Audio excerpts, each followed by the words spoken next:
welcome back to POW Thanet 2021, Power of Women. It's Amy here, and this year we're making POW happen all year round, right? Because why not just celebrate women on International Women's Day, but actually every day of the year? So we need celebrating all year. Let's continue raising our voices, having all these conversations and championing gender equality. The events of the last week prove how important the POW mission is. So please continue to be part of these conversations via our social media. You can get involved during this panel talk, which I'm so excited about, and share talks from our archive. Let's normalise these conversations. We've got a very short survey about POW at the link below this box, and it really helps us with future projects and funding and learning. So please take a couple of minutes to fill that one out. Thank you. And tonight we ask, how do we heal global trauma? A year on from the first appearance of COVID-19 in the world, this talk will explore the emotional and physical impact of social distancing and how something that's changed the whole world can be healed. Featuring a strong lineup of super grounded, spiritual, wise women, host Clarissa Renee talks to Jo Miller, Lena Chen, Megan Bradley, and Sivani Mata, goddesses. Thank you for being here. We are at a crossroads that could change the world as we re-emerge from lockdown. What lessons can we take with us, and how can we use what we've been through to heal ourselves and each other and the world around us? I'm excited to hear these powerful women talk. So it's over to you, Clarissa.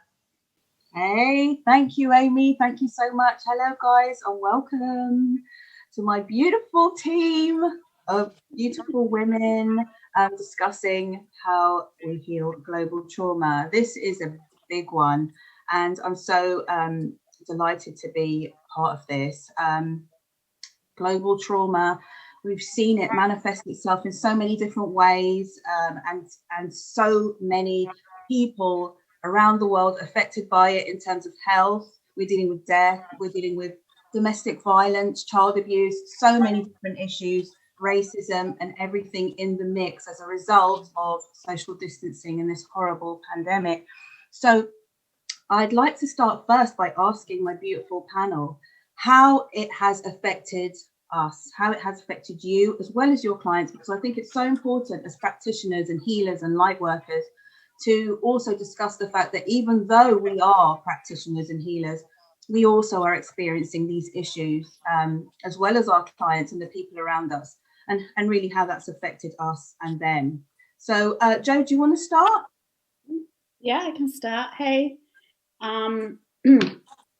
so how has it affected? How's it affected me? How's it affected people around me? And I think there's a lot of commonalities with that. So I would start with the personal and say, it's just not to be underrated being stripped of natural resources that we have, right? For me, social interaction and connection is a real big one. So I really felt it, and one thing that really helped me was just going, this is weird. Like, just really owning, this is weird, like this is really unprecedented certainly in my time. And and I can speak to kind of other kind of things that I did to do that, but it's been really weird. It's been really tough at times. I have the majority of my family, close family, live overseas, so being sort of stripped of sort of seeing them for that sort of natural nourishment. And I work pretty extensively with trauma as a somatic therapist, and what I've seen come in is people being stripped of natural resources and feeling helpless, which is when we can't see the trauma, right? Because this started with something that we can't see and still can't, which is a feeling of helplessness. And what that does when somebody is feeling helpless, that will more often than not trigger old childhood trauma from when someone has not had the agency or known how to get resources to help, or had well-regulated parents to help them deal with that. So actually what I've seen is people come in and there has been this sense of helplessness, but actually what is triggered is a lot of old childhood trauma. Now, I also see that I'm so positive about the human condition. What I've also seen in this is a concept that, you know, I live and breathe, which is post-traumatic growth. So there has been an awful lot working through that, an awful lot of post-traumatic growth, which has then really enabled people to be with a lot of that, to work through that, and then to contribute to society in a hugely different way. So I've seen the spectrum, you know, and seen a lot of that spectrum in myself as well. So, and you know, I think that may speak to a lot of people. Yeah, I totally agree. Though, especially what you were saying about the trauma, how it manifests itself, you know, and whether or not you have parents that are able to help you, you know, to support you through that, or whether you come from that. Really, really important, and I totally agree. Sivani, what's been your experience, both personally and with people that you are around, clients? Yeah, I really resonate a lot with what Jo has just been sharing, particularly this theme of kind of past things rising to the surface, particularly like old childhood, teenage things that were never dealt with. I've been finding that for myself, noticing lots of things coming up to, well, the positive way to welcome that in is to be healed. It's like a chance to revisit it and go, okay, well, I never really dealt with this the first time round, and look at ways to support what's arising. And I've noticed a lot of my friends and a lot of people that I am sharing in Zoom space with are having this similar thing of, oh, this is coming up and this is coming up, and for me what's been really, really helpful in this time is to approach myself, and not just myself but the others around me, with I'm really trying to anchor in the theme of kindness and gentleness, and this thing of like, this is something huge, something that none of us could really get our heads round. Still can't get my head around it. Can't really imagine what's next on the path, anything like that. It's like really calling us to be present, to be in the now. I'm really feeling this, like, it's like the stillness and presence and simplicity of life, which has so much preciousness to those things, but it's not necessarily something that we're all so used to. We're used to future planning or past thinking, and it's like, no, we're forced to be in the moment, and there's something really magical about that, but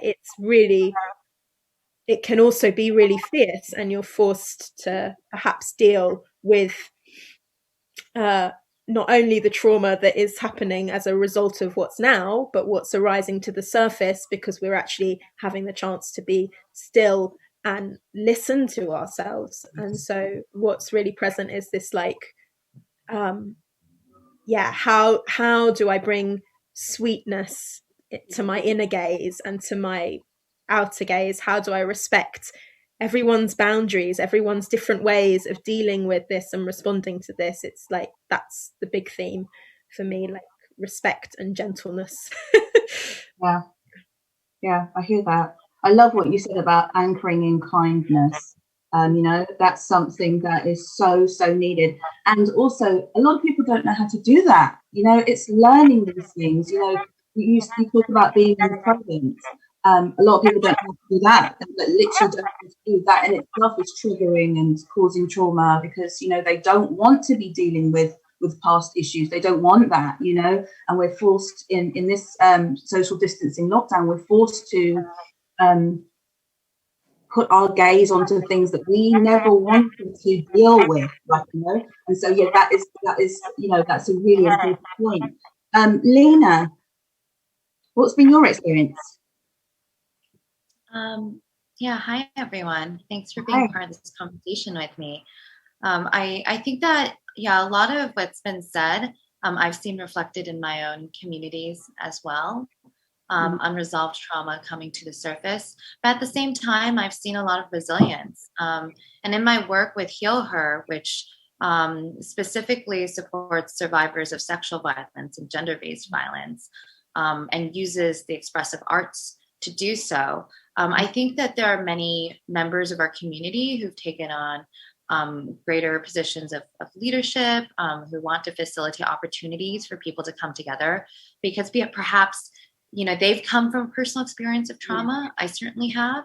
And through that experience, I also think that there's a strength, a resilience that Joe kind of hinted at, this post, traumatic growth.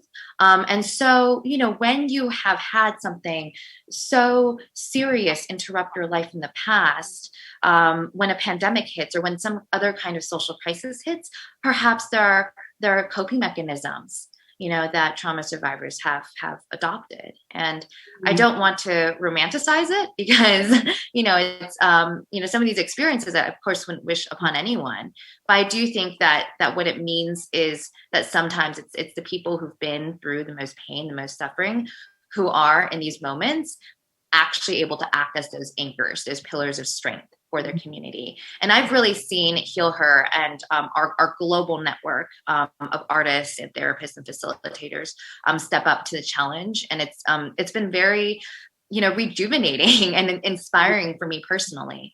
I'm in the States right now, which is my native country, but I lived in Europe for 6 years and I haven't been able to go back to where so much of that project is based. But just seeing other people continue that work has been very, it rejuvenates me every day. And so I think there's also a lot of hope that's come out of this situation. And I think that there's a lot more attention also to how fragile our networks are, and how there are so many people who get left behind, caregivers and single parents. The racial inequities are seriously exacerbated. The gender inequities are seriously exacerbated. And you see who is bearing the brunt of all this, right? And the hope is that, we don't just move on from this crisis and pretend like everything's okay, but that this is a moment that we really mobilize for change that has long been necessary. Yeah, totally. It's been such an eye-opening time. And the thing you said about resilience, it is amazing, isn't it? We are so resilient. We are so amazing. I think, like you were saying, there's so much hope because people have really found their inner strength throughout all this. They've really had to draw for it. And I think that more needs to be said about how proud we should be of ourselves and how we've been able to navigate this and just hang in there, and also reach back to others and tell them the same thing. But that needs to be continued. Totally. I totally agree with that. It's such a good one. Megan, what's been your experience? Hey, love. I mean, it's been a really traumatic time for me. It's, no secret that it's, I've had a lot of different struggles. I think being a bricks and mortar business and having that close was extremely difficult. And actually what it's brought up for me is the fact that like my security net, or like the very bottom of my hierarchy of needs, is really entrenched in financials. And I know that no one's really touched on financials yet, but this has been a real, I think, this kind of like rumbling at the bottom for so many people. And especially I think when you're in bubbles of freelance and, everyone in the creatives, and my wife runs a music business. And I think for me, because I grew up with not a lot of money, I've now, I live in this state of scarcity and fear. A businesswoman, and as someone who is, running a relatively successful business, I kind of got control over that. And so that's really been this rumbling that's started getting louder and louder. And also I'm a type A personality. I love to plan. I love to, be very strategic in where I'm going. And all of those tools were taken away. You can't plan, you can't project, you can't do your financials, and it's all, relatively boring, that stuff. But if it's the crux of kind of your safety and your control center, it can throw everything else off. And I think that for me has been one of the most traumatic things. And then also going through fertility treatment in the first lockdown, we were in the middle of treatment and all that treatment was cancelled. And I think as amazing as social media can be, and I think you have to learn how to make social media work for you, at times it was extremely difficult. You know, people talking about, oh, another lockdown pregnancy, another lockdown baby. But if you're in a same-sex relationship or if you need fertility help, that was taken away. So what someone else is celebrating, you know, that's a right that's been taken from you. And so many people, you know, not being aware of different treatments that didn't go ahead anymore. And I think in terms of the clients that I work with, my yoga studio was a space to go and heal. Like the whole setup, it being inside a pod, it being shaped like a womb, it being dark, like it was just this space. And people, you know, they wouldn't always talk about it, but you could tell they would come in and it would be their safe haven and they would be able to let go and release. And I think just having these healing spaces not available. And, you know, we're talking about doing Zoom yoga classes, like it just doesn't have the same energy. Like obviously I've been doing loads of it and it has been incredible, but it doesn't provide the same space and the same change and the same relationships that you would have. And I guess as well, this idea of touch, I'm just missing touch so much. Luckily, I have a very needy dog, so I just cuddle him constantly. But I think as practitioners, you know, touch is so much a part of what we do, and it's so much a part of yoga teaching and the practice. And it feels very much, again, like a tool has been taken away, like a limb has been taken away. And I think that is where, for me, the customers that I work with, they're really missing that. And loads of the clients that I work with, they haven't been able to transfer to Zoom because the actual space is so important to them. So that's where I've kind of seen a lot of trauma kind of emerge, because I have people messaging me and just saying, like, what can I do? Because I don't, you know, I've got kids running around, or I don't have enough space in my house. And, you know, it's great, this idea of all these fitness classes, of all these different things happening on Zoom, but not everybody has the luxury of, you know, a quiet moment. So I think that for many people has just been difficult, you know, especially if you're homeschooling, like when do you fit it in? But, you know, on the flip side, I've created an online membership, which almost feels like a studio, and the community that has formed from that membership is incredible. And they're just the most connected people, and they didn't know each other. And, you know, I had a student message me today saying, I know this seems really silly, it has nothing to do with yoga, but I have this mental health problem that I just want to chat to you about. And I think what Zoom and what online teaching has done is it's allowed us to open communication in a different way. And I think people are far more comfortable to communicate in a way that they didn't before, because this is the only form that we have. And it almost makes you more comfortable to perhaps ask for more from the teachers or the healers that you're working with. Yeah, totally. I totally get that. It's great what you said about the financials as well at the start of that, Megan, because obviously everyone's so terrified and affected by that in all different sorts of ways and worried about the future.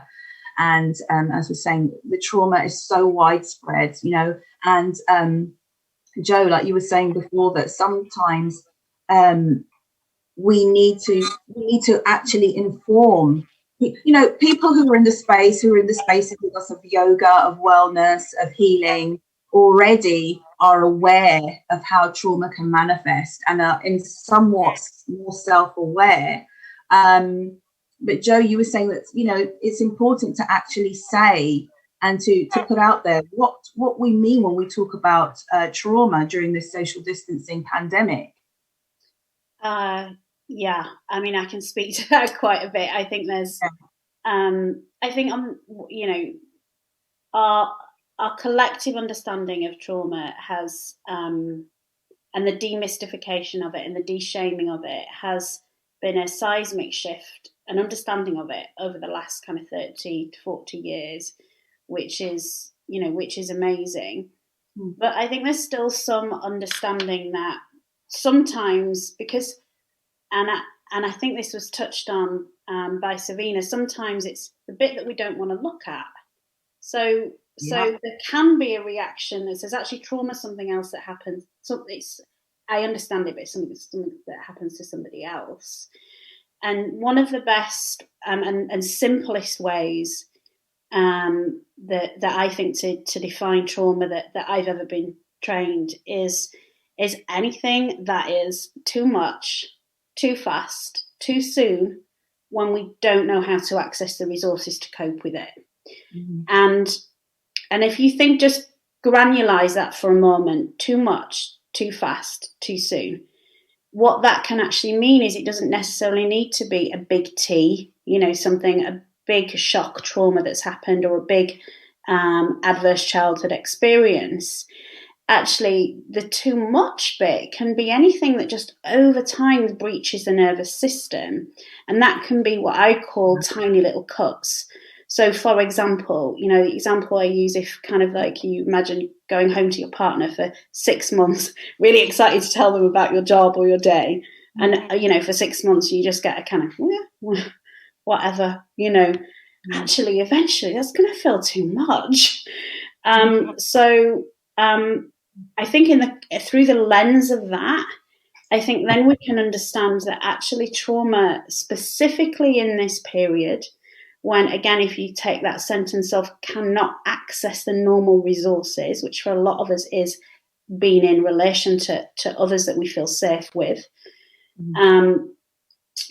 then you can understand that actually it is something that consciously or subconsciously will have impacted the majority of people. It's a prevalent thing right now. And so I think it's great that there's some understanding. I think, I pretty work extensively with this through the body. That's the lens that I work with as a somatic therapist. So I think understanding it is one thing, and it can provide some level of agency towards working with it. But again, I think as Sivana touched on, this is really about being completely non-judgmental about any of that stuff that comes up. And like really being guided towards being just looking in the smallest doses through the kindest lens at what these emotions are and what these sensations are that are being brought to the surface. Right. And that's the bit that, conversations like this are great. And actually, I would just say to anybody listening, actually, on that note, conversations like this are great, but they can also raise things as well. So just as a bit of a hygiene, like that thing as we're going through this, like if you feel, actually, I feel really triggered by this, like don't feel obliged to stay, come back and watch the replay when you feel better, or, you're not just feeling as sticky in your body or as triggered or as overwhelmed, and move around a bit, just kind of, I think that's always really kind of good just to sort of, anyway, I sort of sidetracked then, didn't I? Don't know where I went from. Yeah, so, it's about kind of touching in. Yeah, it's about touching into understanding what trauma is, and touching in and allowing others to do that in the presence of each other is undeniably significant. Being able to just be heard, be met exactly where you're at, with no counselling, no force to kind of move it and be positive about something. Actually, just to really give something air, and to not label it, not label something as bad. Pain is part of the human condition, but we've been intellectualized for so long that we generally don't know. This has been a big journey for me. I have a library as big as anything out there, you know, the work for me, like personally, over the last, you know, kind of 20 years on and off, and really extensively the last 10 years, has been that journey of being able to be with that, and not judge it. So I think understanding that trauma is prevalent, and with as much honesty and sincerity as possible, being able to be with somebody and just hold and listen is, you know, it's not to be underrated. We wound in relation, and equally we heal in relation to others. Mm-hmm. So you know, it's great that there's loads of information out there. Mm-hmm. The work is done in relation and in many other ways. So I think thanks, Jo. No, yeah, really, really important. We had a message from Karina. Hi, Karina, saying, hi, ladies. Good to listen to all your perspectives and learn. I've been a holistic therapist for over 30 years, and I have a feeling I'll be very busy after this pandemic as people are opening their minds and hearts to help them change in a positive new way. Totally true. Thanks for that, Karina. Thank you. And also we have a question, another quick question for you, Jo, from Alex. Well, Alex says beautifully explained, and Katie says, what is a somatic therapist, Jo? I'm just looking at that now. Yeah, thanks. Hi, Alex. Thanks for that. So soma relates to the Greek word of the body. And it basically, if you think about going to a talking therapist, this is possibly the easiest way to kind of explain. If you think about going to a talking therapist, a talking therapist will work with the neocortex, the thinking brain, and talk through that in the hope that that will then affect the limbic emotional brain, in the hope that that will then affect the brain stem, which works with our nervous system. Mm-hmm. So that's called top down. What I do is work bottom up. So we work at the root of where trauma comes in to the body. And how the body reacts, actually, I would say, to trauma in the moment isn't a bad thing at all. It's actually a beautiful design. But because we've over-intellectualized, and because we don't have the capacity to breathe in or have the resources, what happens is then that forms different patterns. So we work bottom up. We work with the nervous system so that can then affect the limbic system and the emotions that then kind of get triggered and re-triggered. And then that kind of reforms or takes out old patterned ways of behavior.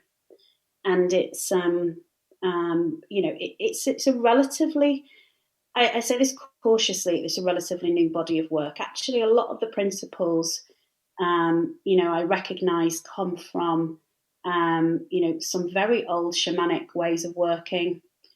There's some yogic principles in there. It's a newer body of work in Western society, but actually it has a lot of roots in a lot of old ways of working.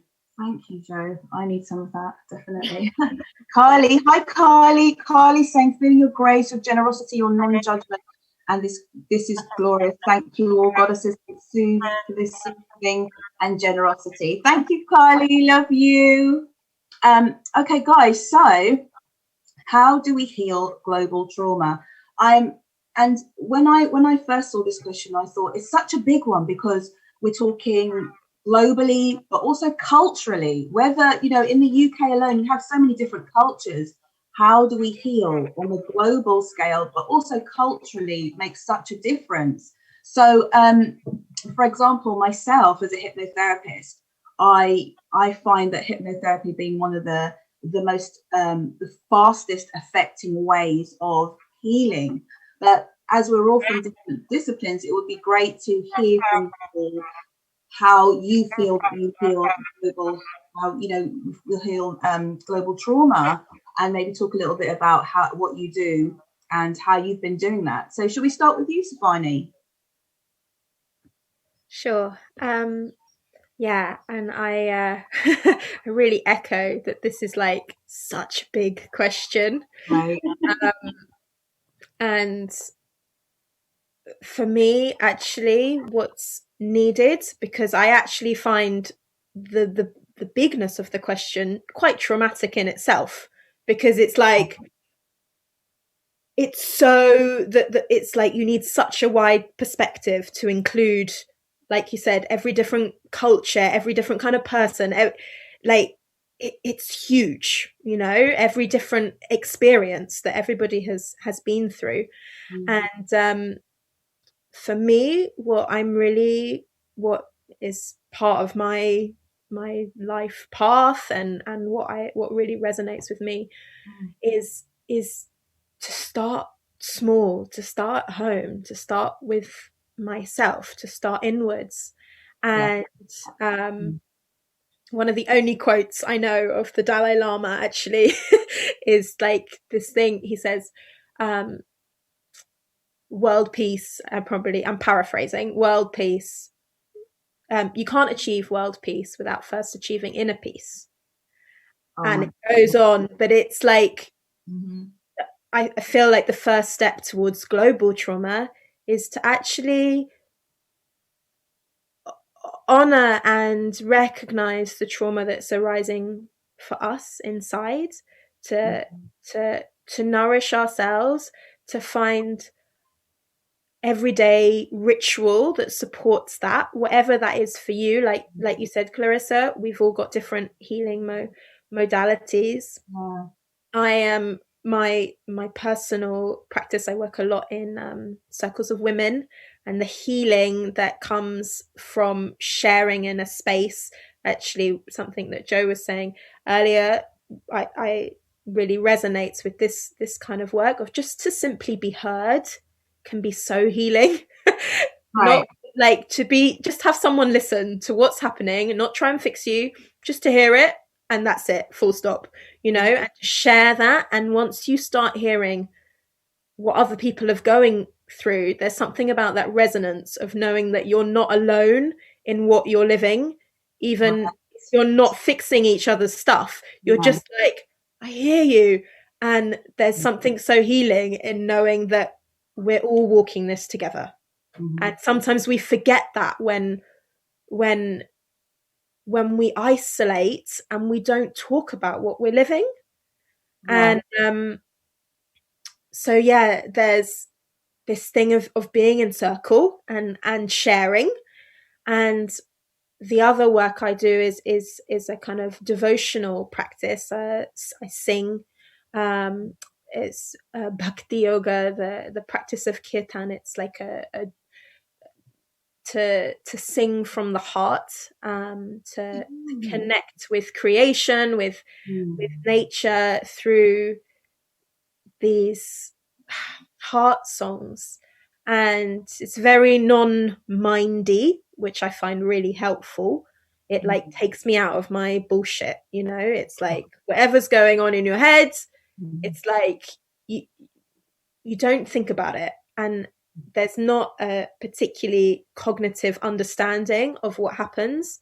But I find that for me, the practice really helps shift things, and I fully appreciate it's not something that is for everybody. Not everybody resonates with this practice, but I think what's key is to find something that makes you feel at peace, that makes you feel home, whether that is sitting and just taking a few deep breaths, or like going out and hugging a tree. Like, I find nature connection really helpful, and particularly as we're coming, you know, that winter has been hard for a lot of us, like not only with everything that we've been living, but to be living that through the dark months. For those of us in the Northern Hemisphere, these last few months, it's like I'm so excited every time I see a new flower in my garden. I'm like, oh, and now the hellebores are out. Oh, when is the primrose? And like just finding that simple pleasure, this like the brightness, and that's something that's been such a gift of this time for me. spent so much of my life traveling, and like since I was a kid, I was always moving around. My mum's a fashion stylist. I traveled with her, and I then went to boarding school. I was back and forth, and then in my own work retreats and I'm like moving. And to actually experience the entire year, every season, every little nuance of nature's dance in one place has been so precious. And that, like, how do we connect with the simple pleasures? And I feel like that's just been such a nourishing thing that's really supporting my whatever's happening in the internal world. Or like there has been some really, not just through the whatever, you know, the general day to day of living with the knowledge of the virus and people getting it and all of that stuff, but also, you know, friends who've passed in this time, and the some of the things that have arisen as a result of being locked down and everything that have been like beyond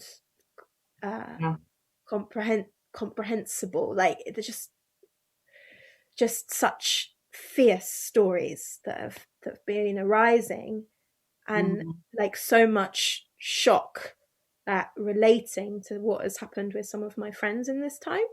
And like there's nothing I've been able to do. It's just like, oh, that you just lose all words.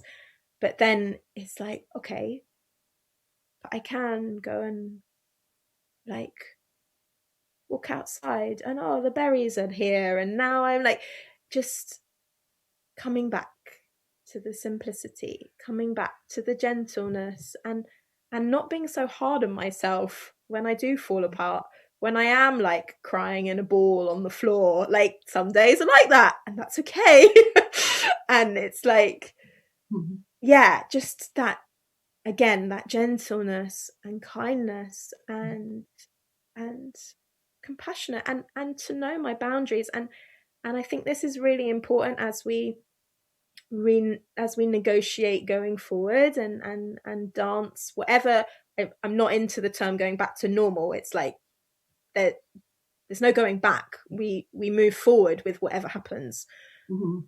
But like I like how do we navigate that, and where is it? Everybody has different boundaries of what we're living, and to respect that, and also be like, okay, so like I'm not used to being around lots of people anymore. Like when I next see like a group of people, I might only be able to do that for like an hour, and then have to, you know, like how do we find a balance of actually the preciousness of the alone time and the preciousness of being all together and hugging and it's like there's beauty in both, and I want to learn and weave what I've learned in this time, and as well as embrace and be with everybody again. Yeah, so true. Lena, how would you see it in terms of healing this global trauma? How do you work with it? Well, both in my practice as a social practice artist, as well as the co-founder of Heal Her, a lot of this work revolves around creating safer spaces for people to both share their stories of trauma and to witness each other's stories. And as others have said, you know, there's power in presence and witnessing. And I think we underestimate in a culture where we're often told to use our voice, what it means to slow down and listen and use our ears and to really be there with someone. And so that's what Heal Her really does, you know, and art is a tool, right? We use really holistic approaches, understanding that different people speak different languages, and some people are going to respond better to an activity that involves song. Someone else is going to express themselves visually. We always try to build in some movement into our talking circles. These are not new tools. It's just that we're applying them specifically to the treatment of trauma and finding ways to make people feel heard, to feel safe, to feel like they can share.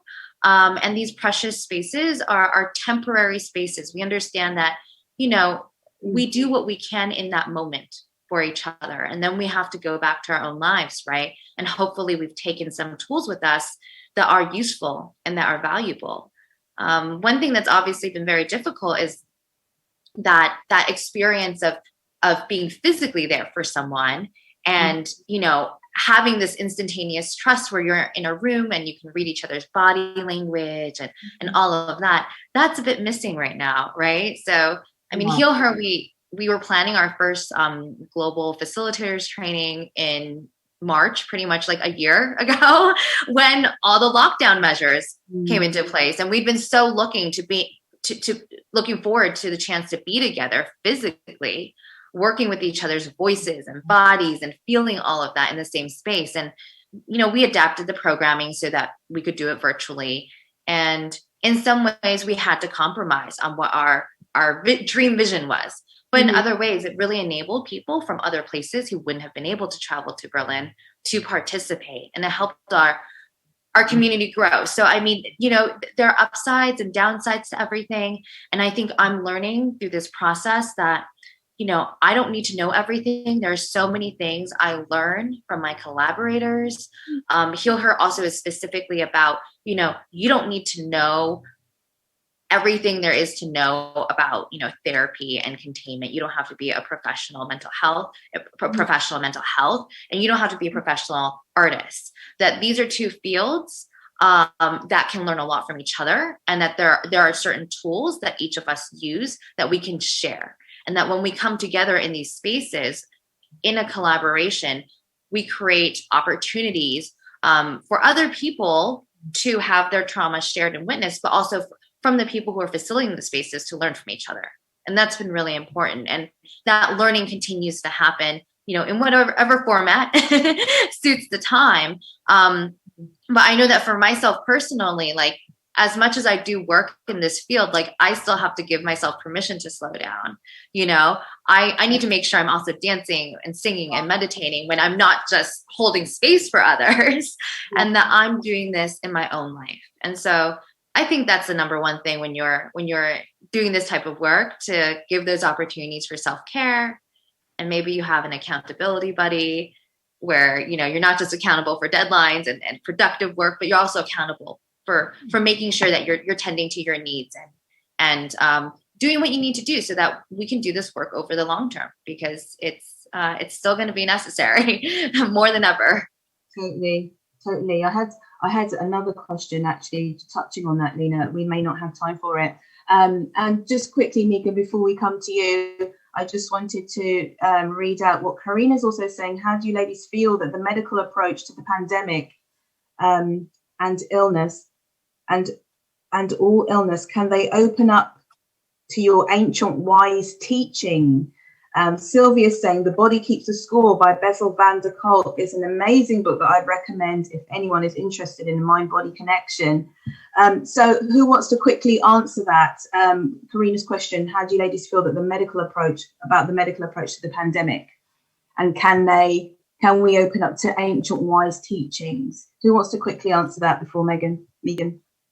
I can speak to that a little bit if you want. Just I have a data point which is not the whole picture, because I don't know the answer to that actually. But I do have a data point which is at the very start of the pandemic. I was involved in setting up a trauma helpline for health workers. So that was specifically for health workers over the globe, doctors, nurses, and there were about 120 trauma professionals who all came together to set up this helpline. Wow.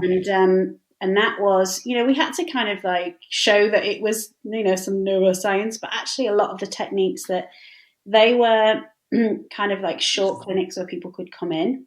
Mm-hmm. And what and actually what we were teaching was a lot of centering, which again is based on yogic wisdom. And they were really well received by the medical community for their own resourcing in that time. And we also included in that actually small breakout rooms where medical professionals could talk to each other, not about clinical expertise or what was happening, but just come together in this short space in community. And actually that was one of the most powerful things that people said was really powerful for them. So I think, I don't know the answer. What I do have is some direct experience that says, this just stuff works. So, whatever you do, speaking to kind of anybody that is in any profession, in any way holds space for any other people, continue to do it. Yeah, because it's not what none of us are built different. Scientists aren't built differently. Yeah. Doctors aren't built differently. We're all built of the same stuff.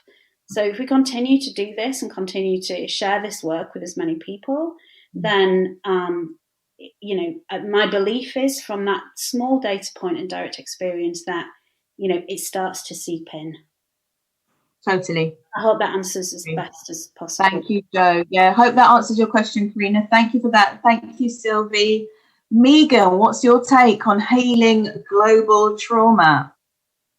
Well, I mean, like Sivani said, it's massive. I just wanted to touch on the medical world with the sort of more spiritual healing.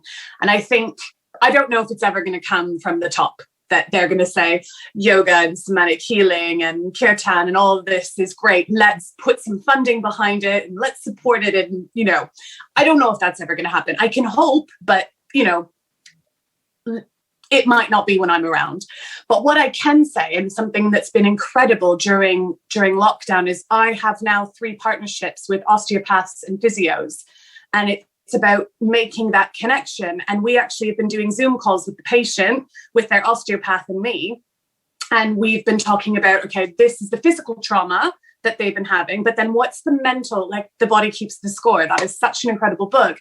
And that when we have a physical trauma, it affects us mentally. You can get depressed over an injury. You can have all of this emotional stuff that's kind of tied within this injury. So then I start to work with them with breathing, with restorative yoga, with yoga nidra. And it's this holistic approach of really kind of working with the body, the mind, the soul, with the trauma that they've been dealing with physically and emotionally.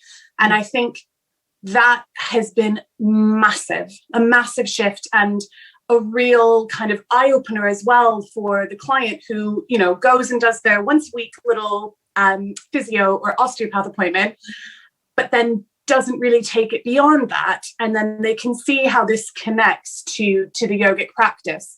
So I think it's about us as healers making these connections with the doctors and the osteopaths and the therapists that are in our community and figuring out a way to collaborate and to work together. And I think that's where the kind of shift is going to happen. So that side note about medical stuff. But I think if we are going to be healers, if we are going to deal with other people's trauma, it does really have to start with us.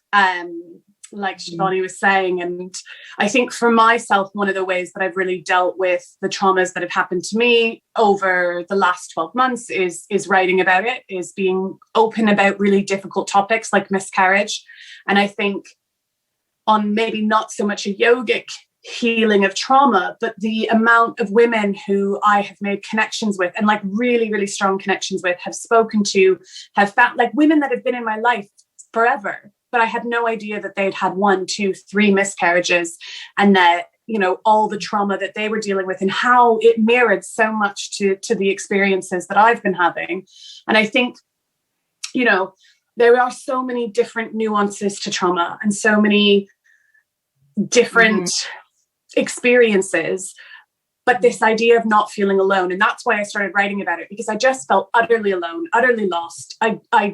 I didn't know how to heal, but I knew that I loved writing. And I knew that when I wrote about my trauma, it made me feel better. And actually, when I put it out into the world, it felt like a release, almost like burning it or saging a room. It just felt like I could like breathe a little bit easier. And I don't think I ever thought about the impact that it would make on other women. But it's so obvious now, because when I read about, you know, other women being really open with their trauma, and if I connect to that, it brings me into almost like a hug of, I know what your trauma is. I know that pain of breathing in and feeling your heart breaking. So that has been a real way of me healing, but also I think working with others to heal. And I would say in terms of my own practice and working with others, the two lockdowns have been very different. So in the first lockdown, everybody just wanted to move. They wanted to get physical. They wanted to like burn. And I think everybody had a very different energy. And what I would say is that was great. I was running loads of like really physical workshops. We were doing core workshops. Like it was just like body, body, body, body, body. But there has been such a shift in this second lockdown. And I think all of us can attest to it, this slowing down, this kind of like, you know, going internal. And I would say that my practice and what I teach now is almost entirely restorative. It's a lot of yoga nidra, holding a space for people to kind of tap into their subconscious and weave safely through the different emotions that they're having. Really restorative yoga. So using bolsters, using pillows, like all of these points of touch that they can't get from the outside world. But when we wrap ourselves around a bolster or a pillow, or we lay a blanket on top of us, that weight acts as a healing touch. And it's been very, very visceral, that switch.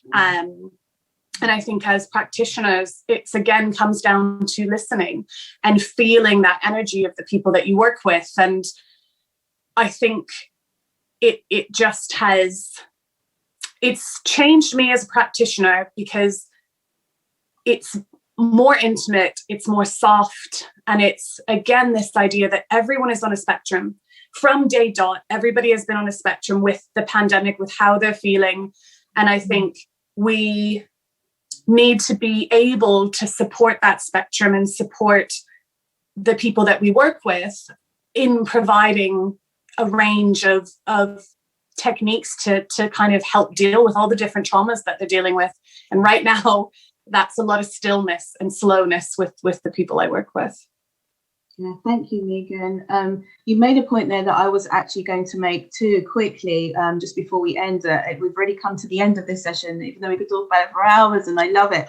Was that I was saying, part of what I felt needed to happen in terms of like global healing of trauma was just for us as light workers, healers, practitioners to come and work together. Megan, you've already said that that's happening for you, but just so that the word can be spread that much further, rather than working in isolation with your clients, with your community, but collaborating together to work together to spread the word and to join resources, to connect in that way, to uplift the collective.